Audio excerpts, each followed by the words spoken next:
Welcome everybody to Wine Wednesday. I'm Kevin Addix with the Maryland Wineries Association. Very happy to be back. Today we've got a very interesting topic. So today we're talking about our Governor's Cup competition, which is our preeminent, basically wine judging that we hold in the state. And we do it every year. We're going on 30 years of having hosted this event, where we bring in judges who are come with a range of experience from being sommeliers to wine buyers to wine writers, people who've been in the wholesale or retail industry. And every once in a while we have a guest consumer judge. But this year we had to make obviously some modifications. And I say this year because we just held in February, about a week ago, our 2020 Governor's Cup competition. And I'd like to bring on our competition director, Al Spoler. Al, how you doing? I'm very good, Kevin. Good to see you. Yeah, good to see you. And this was a year unlike any other in every respect, but especially in our competition, right? Yeah, you know, they talk about cancellation culture. I think we canceled 4 times between the Comp Cup and the Governor's Cup. We had 4 that we scheduled. I assembled a panel of judges, my backroom staff. We had the date selected, we had the place selected, and then we had to cancel. And I remember back in March thinking, you know, we ought to feel pretty comfortable scheduling something in September. At least by then, it'll all be over. And if it's not, we're in a lot of trouble. Well, it turned out we were in a lot of trouble. And here we are getting close to the end of the first year. I do think there's light at the end of the tunnel. And I don't think we're going to go through this again this year. But it was very frustrating. And we got to the end of December with nothing done. But we did hear from the wineries that they really wanted to have some kind of competition. So you, myself, and Joe Fiola, we all talked about doing some sort of a scaled down version of the Governor's Cup, which would enable us to get the job done, but to minimize the amount of people involved, because we were having trouble getting people to go along with it, to show up as judges and backroom staff. So we devised a one-time only format for the discussion with a lot fewer judges, but the highest quality palettes that I had on my roster of people that have judged for me. And I took the opportunity of this to stick myself among the judges this year, because that's something I've never done. I've never seen it from that perspective. And I'm really glad I did it, because I learned a lot and enjoyed doing it. We ask a lot of our judges, and I'm so glad that we get the help that we do get. So Al, you've managed the competition for 18 years, 20 years? 20. It might have been 1999 that I started, okay, something like that. So and, it's been quite a while. Yeah, and it's grown in size and scale. I think I was a judge early on, and I remember there might have been 60 wines that were judged, and we did it for many years at Cork's restaurant down in Federal Hill. Right, practically in a closet. Well, definitely the setup and sorting was in a closet for sure, because I remember helping out with that for a few years. But you know, it's grown significantly in size and scale to the point where the last couple of years we've hosted it at the Center Club in Baltimore, which just phenomenal facility, really impressive to be there, plus a great view of the Inner Harbor if you're the lucky judge that doesn't have your back to the window. It really, it's a very classy place to do the Governor's Cup competition. They love having us there. They really look forward to it. And I think it lends some prestige to the competition that the competition deserves. And I think it just makes it feel even more special. And I like to think it brings the best out in the judges on that particular day.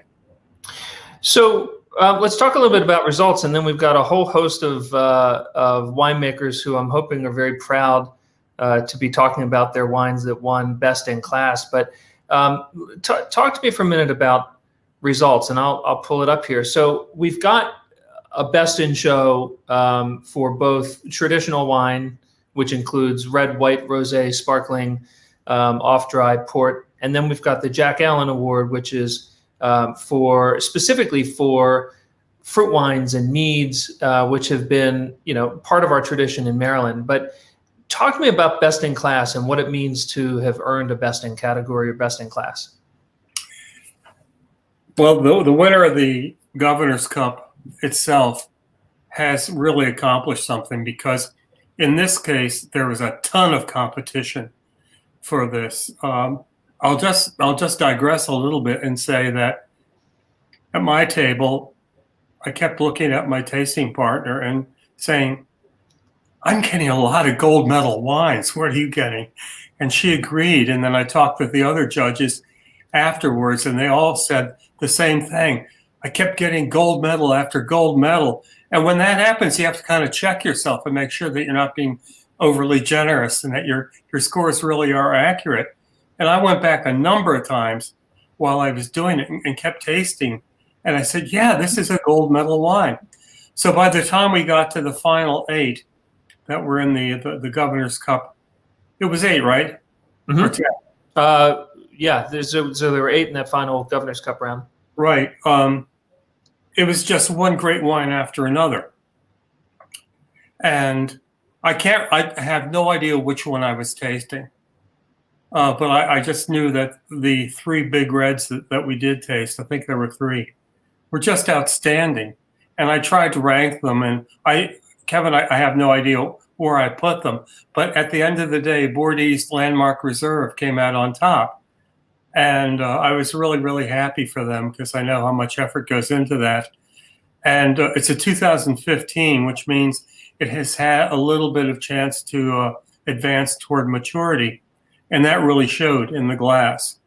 And it was just a very, very complete wine.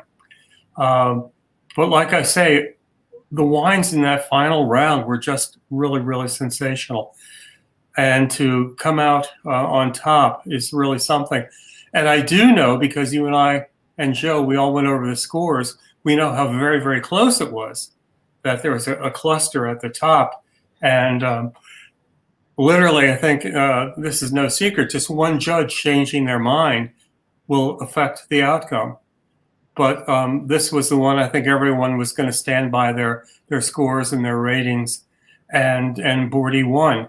And they should really be delighted. I'm very proud of them because it was just a phenomenal wine. And then there's a separate final round for the fruit and mead and ciders, and that's where Port of Leonardtown's Macintosh Run came out on top. Yeah, several years ago we decided to separate the fruit wines and that whole bunch of wines out because they weren't getting the recognition they deserved when put into competition against the table wines. So we created something called the Jack Allen Cup in honor of Jack Allen, the founder of Linganore, who had done so much not only to establish his own winery, which featured early on a lot of fruit wines, but he did so much to establish the Maryland wine industry itself. And we felt he really deserved some recognition. So we created that. And Port of Leonardtown had a lovely, I guess it's an apple-based wine. Apple wine, yeah, and we'll hear about that shortly. I also know that there was a blueberry wine and a plum wine, which were contenders. We're fighting it out at the end, and local fruit. So we'll hear more about this, and we'll go forward. Last thing for you before I want to keep you on while we talk to our winemakers, so I'm going to bring in en masse, and we'll go through them one by one. Tell me, what is a double gold? We know what a gold is. It's better than a silver, but what's a double gold? It's where the judges in the panel universally, unanimously award gold medal wine. And I think we had quite a few here, and it was really, that's quite an accomplishment. It's a rare thing, but it means there's just a unanimity of opinion on the quality of the wine. And so the double gold goes beyond just you got you got lucky and you got a lot of really good scores, and on the average, it turned out to be a gold. This means that everybody thought you did have a gold. A great wine across the board. And look at the diversity of wineries. Some of the older wineries, some brand new ones. There was one Windridge I had not even heard of, and they did really well. The Seneca, in fact, you were able to find a spare bottle of Seneca that I took home with me that night because I didn't know what I'd been tasting, and you told me what was that, and I took it home and had it with dinner, and it was just a fabulous wine and such a good representation of what we can do here in Maryland. And it's very, having been a judge and judged in a number of competitions, it can be very disorienting tasting, upwards of 60 wines in a day over the course of 7 or 8 hours, spitting the whole time, of course. Yeah. But judges take notes and they come running back at the end when the veil's being lifted, and they want to know what was glass number 19.4. And every couple of years, there's a wine that just the word spreads and people, the judges don't know what it is, but at lunch they're talking, did you have, 12.8? Because that was an incredible, whatever it was. This time, the diversity of wines that were being asked for really showed to me that I feel like this was a year that we've broken through. People were asking for, the Bordeaux blend that was, and they were arguing amongst themselves, the Cab Franc forward. No, this was the Merlot. I want to know about the Merlot one. And the Brut Albarino and the Saperavi, which was the first time we'd seen a Saperavi, the Chenin Viognier blend from Big Cork. I mean, there was so much excitement about these wines. It was fun. It was fun to see. Well, the very first wine I tasted that day was one of the sparkling wines. And it was a sparkling Albarino. I had no idea who had produced it.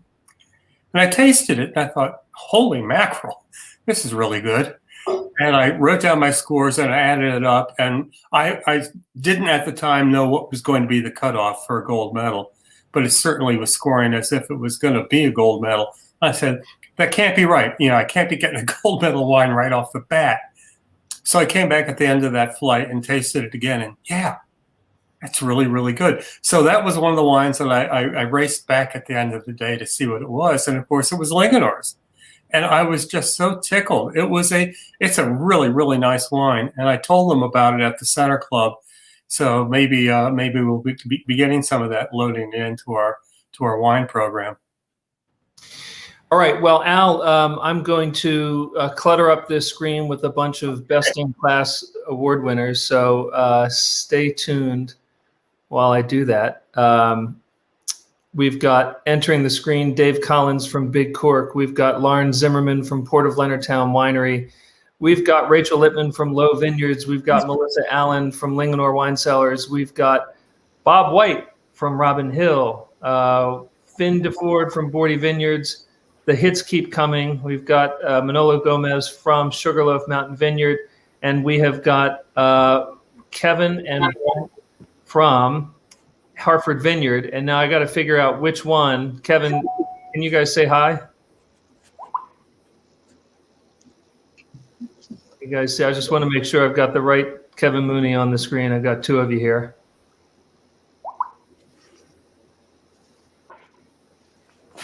All right, well, we're going to keep playing with that. Let me look here. Hey, Brent, does that one work? Can you hear us? We can hear you. All right, we got it. All right.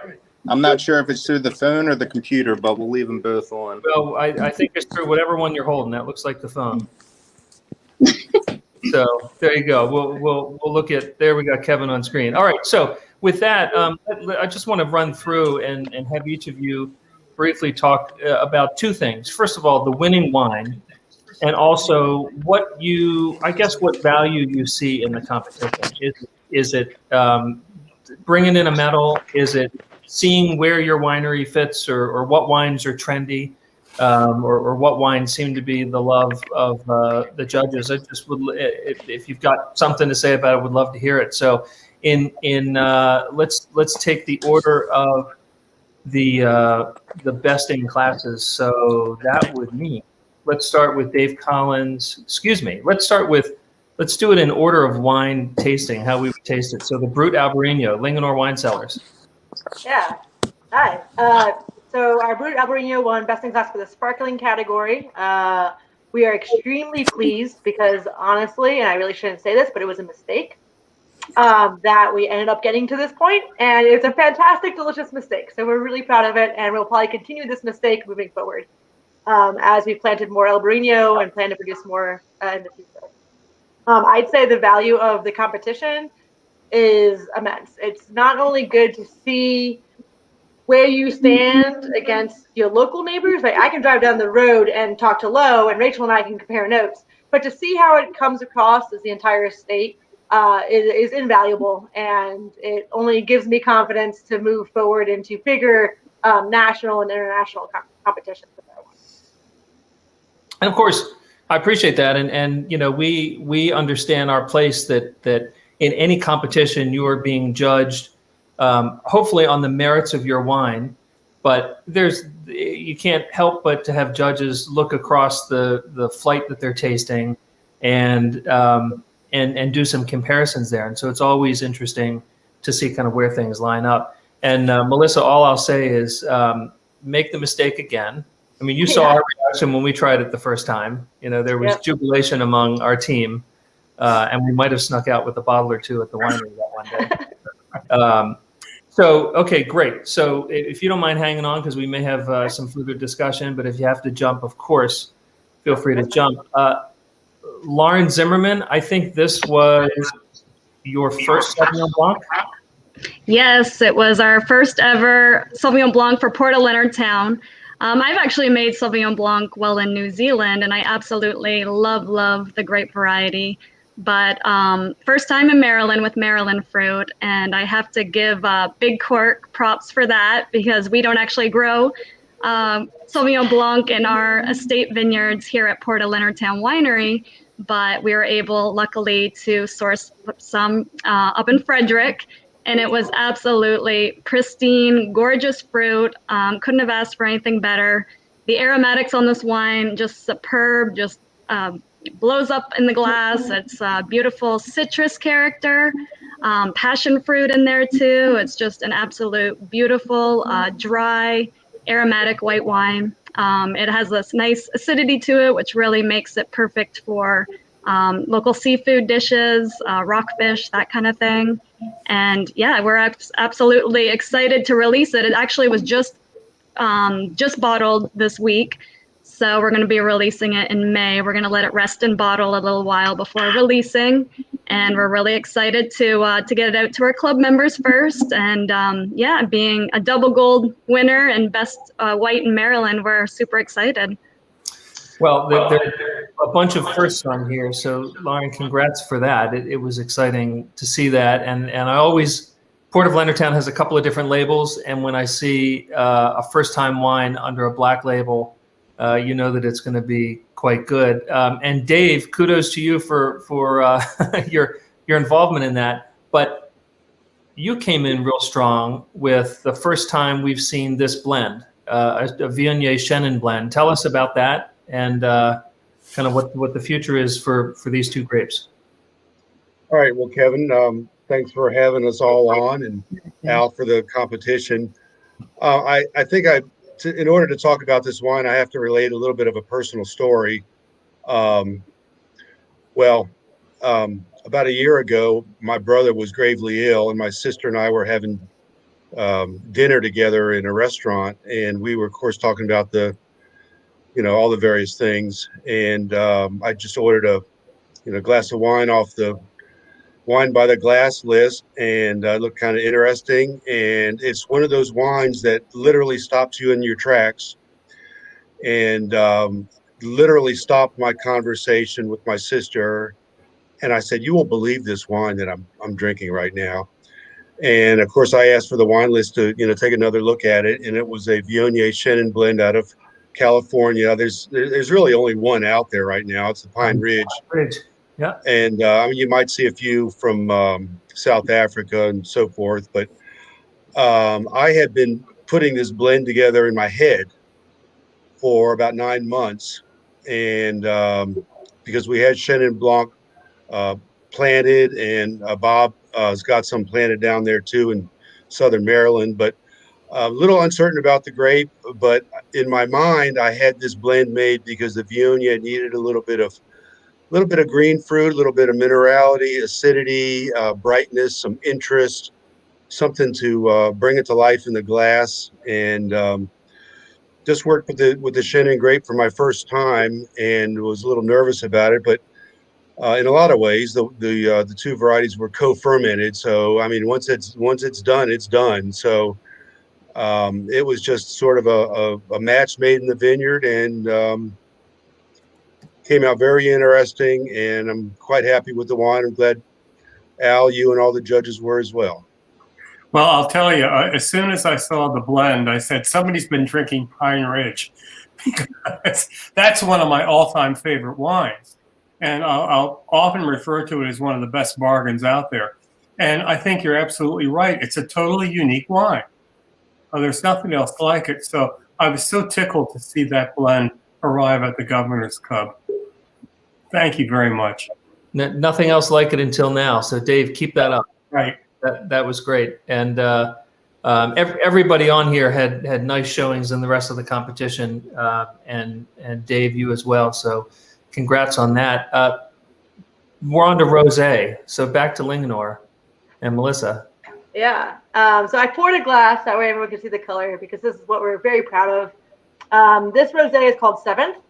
Everything in our banner label is, for the most part, has Maryland themed a name to it, and Maryland is the 7th state. Therefore, 7th is the name of the rosé. We drastically changed the rosé program 2 years ago, with the 2019 vintage being the first. Ray Mitchum, who's our head winemaker, and I talked all summer long about how we're going to revamp this program, and we put our foot down and said we're going to pick Chamberson early, and we pick it early. It's so inky.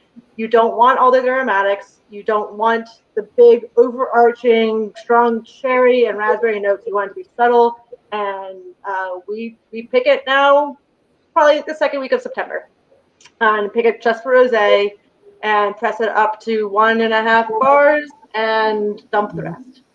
So we've been extremely pleased. Last year's 7th was fantastic. We didn't think we could top it, and 2020 turned out really nice. So we're extremely happy. This wine won a best in class and a gold, kind of our second shot at this style of rosé. Yeah, and again, very impressive wine. And the judges, this was one that they came back looking for. So, and odd time maybe for rosés to be shining, but I think a good rosé is going to be great year round. And I'm still drinking rosés, even though maybe I'm optimistically thinking of summer, drinking the rosé. But aren't we all? Yeah, aren't we all? So jumping to Manolo. Manolo, you had the Sugarloaf Mountain Vineyard Cabernet Franc, which was a contender, and that was battling it out in that final round. Tell us about this wine, because it was beautiful. Well, Cabernet Franc, coincidentally, we have the more acreage planted at Sugarloaf, because it's really, mid-Atlantic, it does very well. In this particular case, in 2019, we have an extraordinary year. This wine is pretty much red fruit, cranberry, raspberry, very vibrant. It's a very nice wine for food pairing. I recommend that mainly. It's 76% Cabernet Franc, 21% Merlot, and 3% Petit Verdot. So we can say that it's Cabernet Franc because of 75%, right? So I have just 1 point more, 76. So clarifying that, it's a 14% alcohol wine. It doesn't seem like it's that high because it's pretty balanced in all senses. And we were very happy of it. We focus on Cabernet Franc mainly on the viticulture part of it. It's very important to do the canopy management on this particular Cabernet Franc. All the varieties have to do that, but Cabernet Franc, if you just don't take care of the canopy management, it will be kind of a bell peppery wine. So saying that, we were very happy of it. Well, it's great. And again, a contender. This was one of the reds and the red blends that, in that final round was kind of fighting it out. So keep it up. Sugarloaf's been making some phenomenal wines, varietals and red blends and whites and rosés and all that. So thrilled to have you in this lineup. So with that, I would jump to Boordy. Finn. So the Landmark Reserve, this is not only kind of one of your benchmark wines, it's kind of exclusive in your wine club. It ages really well, but here you've entered a 2015. Is it the current vintage that you're selling right now? It is. Yeah, it's not gamesmanship. It's actually we made a conscious decision several years ago to hold back our wines and try to release them when they were actually ready to drink. We found that we were releasing our wines too early, and just the way that we tend to make our wines, they taste better after a couple years in bottle. That's what we've found consistently year after year. So yes, we are selling the 15. We're close to being sold out of it, but yeah, it's a wine that when it first came out, it unlike a lot of our wines, it showed really well at a young age, and we've always been enthusiastic about this wine. We just knew it had a lot of promise, but again, we just kind of held it back and waited for the right time. It's not a wine we make every year. It's a cab-based blend. In our program, it's our only cab-based blend. We have a number of acres of Cabernet Sauvignon, but not all those acres are created equal, and so we found the sweet spot in our vineyard where cab does the best, and that usually yields about 2.5 tons, and that's what ultimately goes into this blend. It's about 65% Cabernet Sauvignon. So very pleased. Thanks to you, Kevin, and you, Al, for putting on the competition, and all the judges for believing in this wine. It's tremendously makes us tremendously proud. So thank you. Finn, first of all, thank you for that, and thanks for your continued support of the competition, and all of your continued support.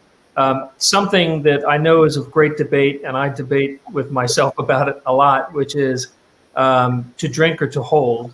And not all wines benefit from aging, and this one is certainly one of them. There's kind of at least my opinion here, asterisk, just me talking. I think Boordy has a house style that benefits from a little bit of age. It could be, 6 months for some of the reds or longer. I've tended to hold a couple bottles and try them, and Dave with yours, and Lauren with yours, and Melissa, I've started doing that with yours, the reds, just putting them down for 3, 4, 5 years. You're rewarded.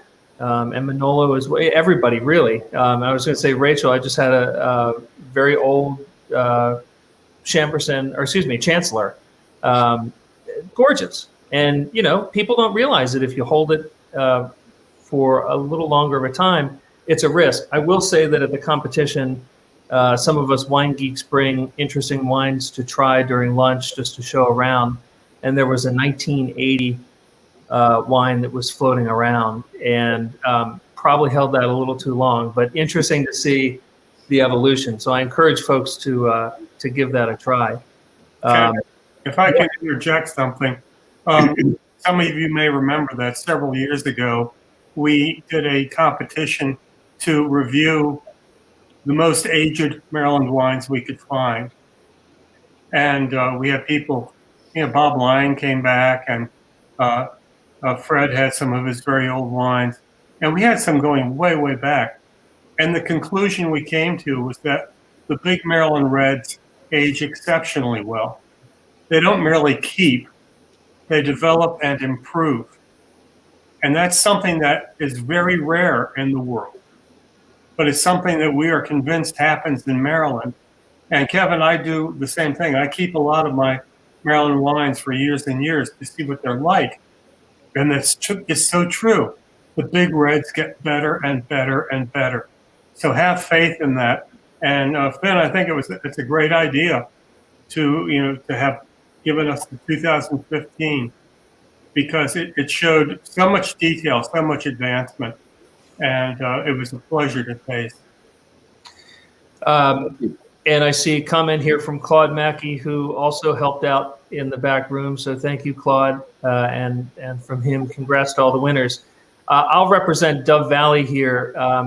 They had a Vignole, which won the best sweet wine, and that they've actually come in a couple times with this wine. It's just a beautiful, aromatic, just a gorgeous wine with a few percentage of sugar, and it's called Mr. Bentley's Choice, and it's got a picture of their dog, Mr. Bentley, on it.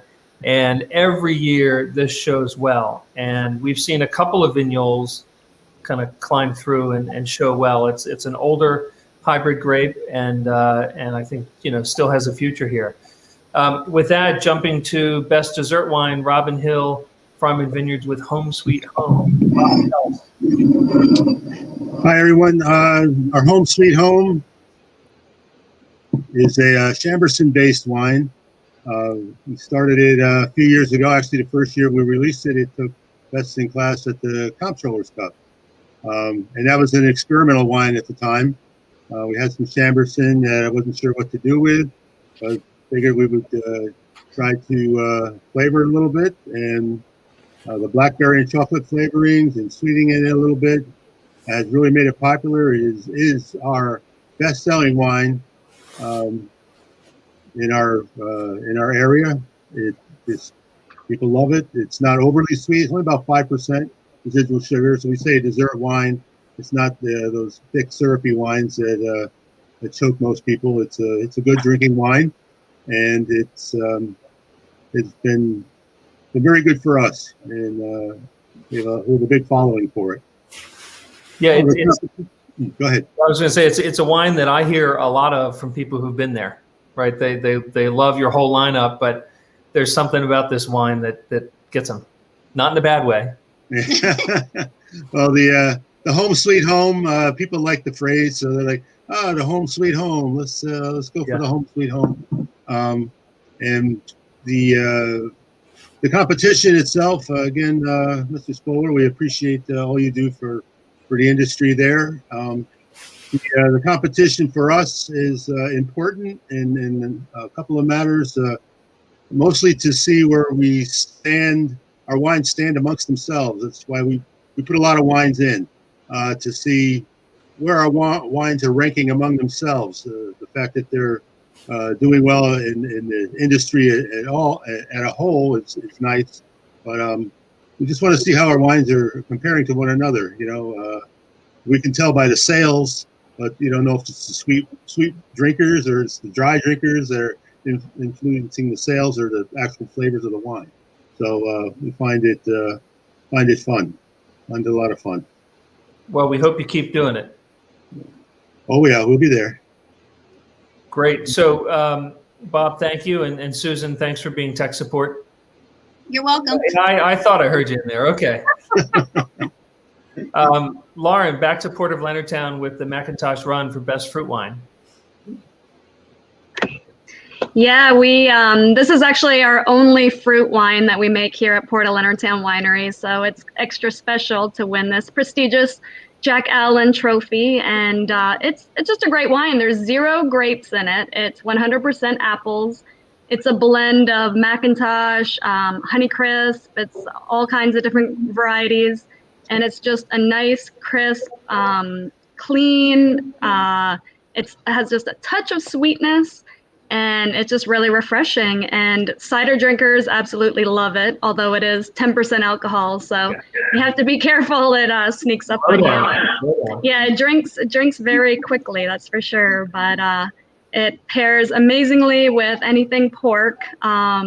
Actually, Robin Hill just stopped by today to pick up a couple bottles, and they're going to pair it up with pork chops tonight. So you'll have to let me know how it turns out. But I absolutely love pairing this wine, and it's really versatile too. We do hot style in the wintertime on our patio, so we'll serve it like a hot cider, and people absolutely love that too. So it's a fun wine, and yeah, it's available right now in our tasting room, and you can get it on our website as well.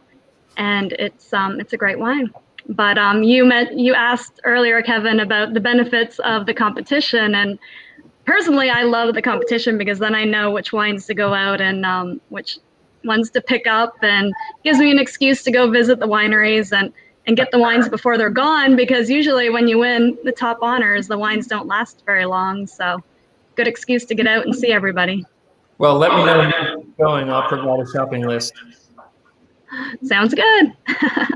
So congrats on that. And yes, I mean, the comments from the judges were just like a basket of apples, like just bright, beautiful precision apples. So always great to see that. Also always great to see is Loew Vineyards highlighting the mead and the kind of honey wine blend. So tell us about this one. So we were really excited because this was the second year in a row we got a best in class for our honey and grape. And it was a different grape variety that we used for this one.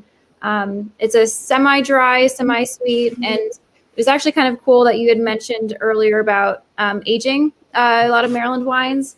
In our family, we actually don't drink them this young. Our meads, it's a family tradition that goes back over 150 years. We actually drink them when they're at least like legal. So they're close to 25 years old, 21 to 25 years old, and they're beautiful. And I really feel like that's something that we actually are going to start doing. I started a program called the Starry Program, which is an aging program for our wines. And bottle aging meads it's just, I mean, they really don't compare, but so I kind of joke that these are young, these are fresh, and then what we drink as a family are in their prime. So hopefully you'll get to see some more 5, 10, 15-year age meads. So that's great. And this is one of those wines that you've produced a while, and I've held bottles back, and it shows very well with a couple of years on it. So very, very cool. And then jumping, I'll say kind of last but not least. So Kevin and Brent from Harford Vineyards, glad to have you here. Kevin, there's a story with this Ruby Reserve port style wine. Yes, sir. Well, hello and congratulations to everybody. This grape comes from a small. Can you hear me? Okay. Yeah. Okay. This grape, we had some technical difficulty. That's why I asked. This grape is from a small grower in Harford County, and we've been a winery going on 11 years now, and we got this grape from a gentleman in North County, and we always had a hard time placing it. It's Frontenac. It's very high in acids, just a very difficult grape to work with. We had a hard time the first couple of years really figuring out where this fit into what we were trying to do. And through some research and a couple of years, we figured that, so we were letting it hang longer, almost to the point of rot, to try to take and get the acids down in it. So we came to a conclusion back in 2004, around 2014, that we were going to try making a port out of the wine. So it's really been a 5.5-year experiment. So we placed it in small new Hungarian oak barrels, right around 32 gallon. And we pretty much just let it sit. And our original plans were to have to buy the grape spirits out. But in the interim, we got our DSP, our distilled spirits permit. And so we actually, when it came time to play with this and get it to bottle, we actually had barrel age brandies made from our own grape. And when we started to do the bench trials, Brent, he took very methodical time and did various bench trials. And when we put the two together, we just knew that we had something special. Didn't really understand, but we just thought that it was good. And so then we got an email from you, Kevin, basically saying that the competition hadn't ran yet because of everything that's going on with COVID. And I was like, well, boy, this is really great, because here we just bottled this wine. Let's enter it into a competition to try to take and just get a mental gauge on, what we think compared to what other people would think. So we were very excited, for everybody's efforts and to really see where we landed with this and 5.5-year experiment that it turned out. Well, Kevin, this may be the first. Al, can you think of another Frontenac that's been in the competition? No. And Frontenac is for those who don't know, it's a hybrid grape variety that's known as one of the Minnesota varieties. So it was bred specifically to be extremely cold hardy. And I've seen it grown on the East Coast, and I've had some wines out of it. And Kevin, I think your instincts were right, because the best wines that I'd had other than yours were also port or dessert style wines. And that may just be where we are growing it, and it may make a solid dry red elsewhere, but you nailed it. So congrats on that. Thank you. So just one last question before we kind of all wrap this up. Where do you see things going in terms of competitions and those types of things? I just read something, an article in one of the national publications that said it was basically had two opposing viewpoints, that competitions and scoring and those types of things are really, really, really important. And then there was a counterpoint saying it's totally irrelevant. It really matters just what your customer likes. And we heard it come up a couple of times that you're looking for certain things from the competition. Where do you think competitions are going to head in the future? And anybody jump in. I think they're pretty important, because I think they'll still maintain. I think there's going to be kind of like with Linganore, they got a medal for their Saperavi. I think that's going to kind of push people to enter in their, atypical varieties that they get to work with. And if it gets, if it gets a medal, it pushes people to want to try it.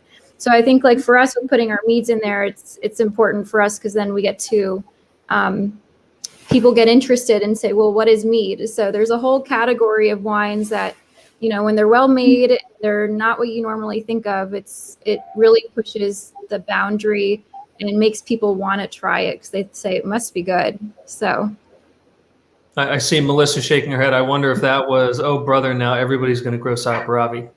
Yeah, right. Yeah, we kind of got the market right now, because I think we're the only one who's planning it commercially. But yeah, we're very pleased with the Saperavi, because that's our first shot at that one.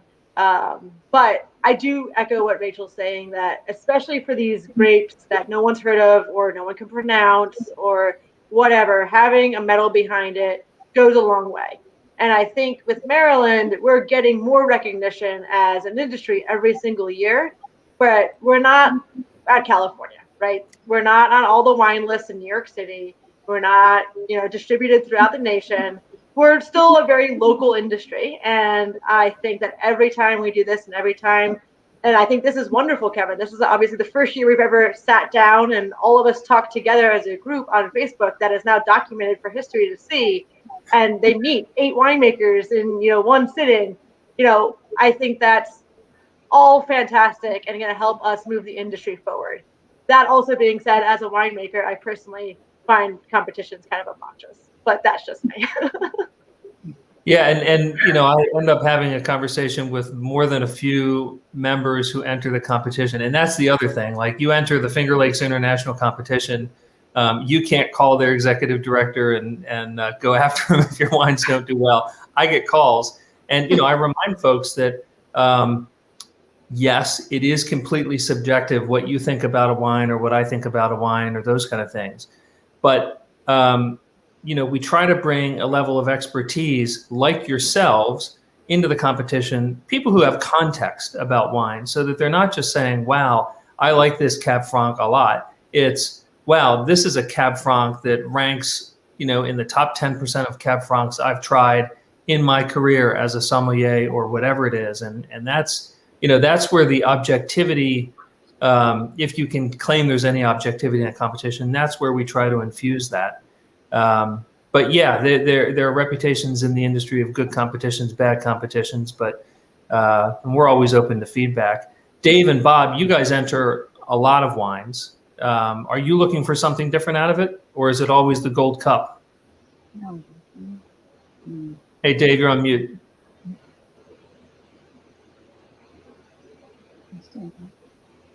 I've got several perspectives on competitions. Having been around a few years here in Virginia, I think one of the things that's important to look at, and possibly it's because of the way the competition is designed, is that Maryland is emerging as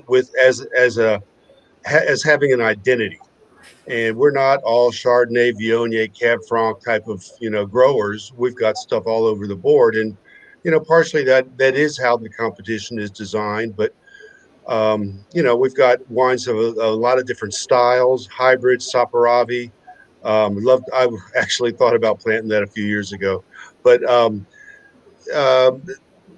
the other thing is that as a winery gets larger in size, we count less and less on medals for our, for the business. We've got a certain amount of momentum and traction. People are going to come here. We've got wholesale. We've got, restaurants. We're doing okay. If we didn't enter any wines into competitions, frankly, our business isn't going to suffer that much. It is nice to have those governor's cups sitting on our front counter, but darn it thin. The other thing is that we enter a lot of wines.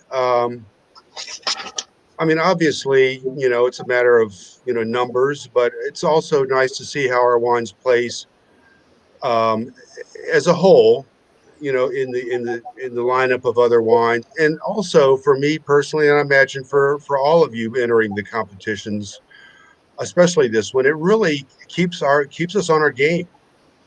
These wineries that don't decide that they don't want to enter wines into competitions, if I put myself in that chair, I would, possibly slack off on blending or fruit maturity, or I don't know. I think the competitions drive us for excellence.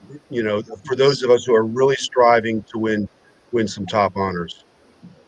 I totally agree with Dave.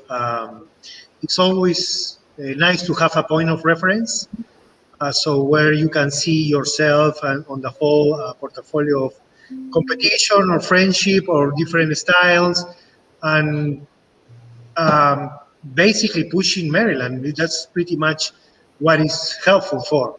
And thank you for all for that. So many years pushing and carrying as well. We find it very helpful. As a new small winery, folks come in and they see the medals hanging on the bottles, and they're like, "Oh, that one got a bunch. Let me try that one. That one has a bunch of medals on it." They don't know us. They don't know our wines, or when we have our online sales now, so we have our medal listing, so they can look and see what the wines have been scoring, and it helps them to perhaps make a decision on what they would like to purchase from us. So we're going to continue with competing. So it's a good thing. Oh, good. Well, listen, I appreciate everybody joining, and I appreciate you even more entering the wines in the competition, because it is the highlight of my year, and it's so much fun. I think we're going to do 2 more competitions this year. We'll do the we'll do the 2021 Governor's Cup in 2021. I guarantee it. And then I know, real innovation there. And then we're going to go back to having our basically our industry peer tasting competition in our Comptroller's Cup. We went away from it being a peer competition, and we got some great feedback from members saying, I really miss doing that, because it's more than just getting this feedback at the end of did I get a medal or not. It's being able to taste through and sometimes get your wine and sometimes think it's someone else's wine, and or realize that yours or theirs are more interesting or better or whatever. That type of interaction our winemakers have really enjoyed. So we're going to be going back to that April, May. We'll find a time to do it. We'll watch what the governor says and make sure we can do it all safely. So in the meantime, thank you all so much for joining me and for sticking around and being part of the conversation. And cheers. Thanks, Kevin. Thanks, Al. Thank you. Thank you. All right. Thanks, guys. Thanks all. Take care.